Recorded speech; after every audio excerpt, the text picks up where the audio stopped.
السلام عليكم ورحمة الله وبركاته. ازيكم حبايبي؟ عاملين ايه؟ يا رب تكونوا بخير.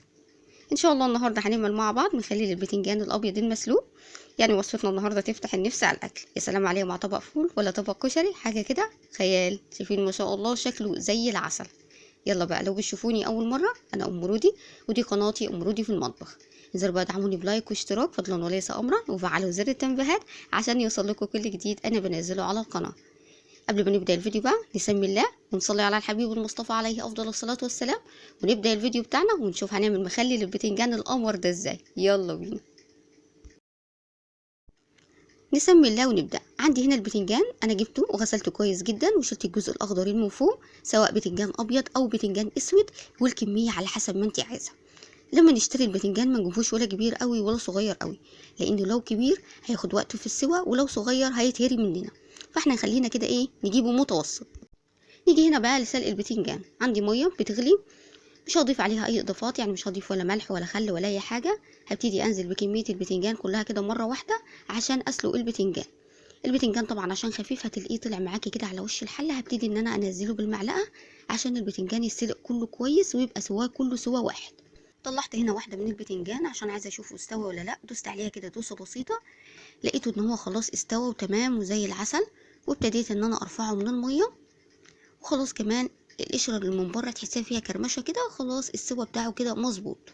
بالنسبه طبعا للميه اللي احنا سلقنا فيها البتنجان، بعد ما نطلع البتنجان كله طبعا هسيبها كده على جنب واخليها تبرد، وهقول لكم هنعمل بيها ايه. نيجي هنا بقى لحد ما البتنجان يبرد نعمل الدقه الخطيره. عندي كده حبايتين من الفلفل الرومي، تقدري كمان تضيفي معاهم فلفل حار لو بتحبي الحاجه سبايسي.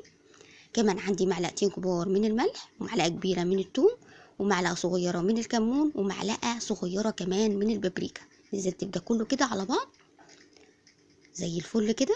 هنزل بثلاث معالق كبار من الخل الابيض، وكمان عندي كده ليمونتين كبار. هبتدي اعصر الليمون واسيب القشر على جنب. هقول لكم الاستعمال بتاعه، يعني مش هنستغنى عن القشر لان ليه استعمال في مخلل البتنجان طبعا. هسيبه على جنب. عندي كمان ربع كوبايه من ميه سلق البتنجان، وهضرب الكلام ده كله في الكبه كده ضربه خشنه.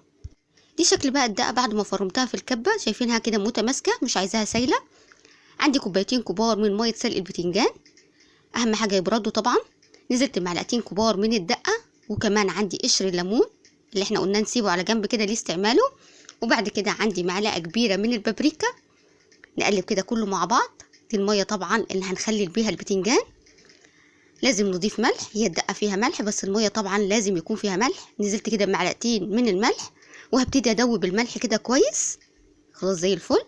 هنا طبعا بعد ما البتنجان برد تماما هبتدي اعمل فتحه كده في النص، يعني نسيب الجزء اللي من فوق والجزء اللي من تحت ونفتح في النص.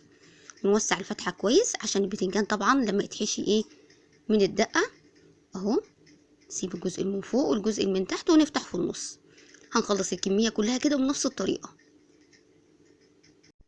نيجي هنا بعد ما خلصنا تفتيح بقى البتنجان بتاعنا، هنبتدي بقى نحشي البتنجان بالدقه الخطيره بتاعتنا دي. ما شاء الله شكلها زي العسل. نحشي بقى البتنجان كويس جدا. نخلص بقى الكميه كلها كده بنفس الطريقه. بعد ما خلصت بقى وحشيت البتنجان كله بالدقه بتاعتنا النهارده الخطيره، هجيب البتنجان واجيب العلبه اللي انا هخلل فيها وهحط فيها البتنجان بالطول بقى بالعرض زي ما تحبي مش هتفرق. واجيب ليمونه كده واضيفها من فوق كده على وش البتنجان، والقشره برضو هسيبها مش هرميها. خلاص كده زي الفل. هنا بقى هضيف 3 معالق كبار من الدقه القمر دي كده على البتنجان من فوق. الدقه دي خطيره، حلوه قوي مع السمك، حلوه قوي مع البتنجان المخلل، حلوه قوي مع اللهم صل على سيدنا محمد، مع الطماطم المخلله. رهيبه يعني ليها كذا استعمال. اخر حاجه هنضيفها هي ميه التخليل اللي احنا عملناها مع بعض طبعا من ميه سلق البتنجان. بس طبعا الميه دي لازم تكون بارده تماما، يعني ما تكونش سخنه. ضفتها على البتنجان وبعد كده هغطي البتنجان واحطه في التلاجة. تقدري تاكلي من البتنجان المخلل القمر ده بعدها بساعتين. البتنجان طبعا مستوي ومفيهوش اي حاجه غير ان هو عايزينه يتشرب من الدقه كويس. ساعتين كده وتاكلي منه. بتمنى النهارده طريقه البتنجان تكون عجبتكم، ولو عجبتكم بقى ما تنسوش اللايك والاشتراك في القناه ومفعل زر التنبيهات عشان يوصلكم كل جديد انا بنزله على القناه. استودعكم الله والسلام عليكم ورحمه الله وبركاته.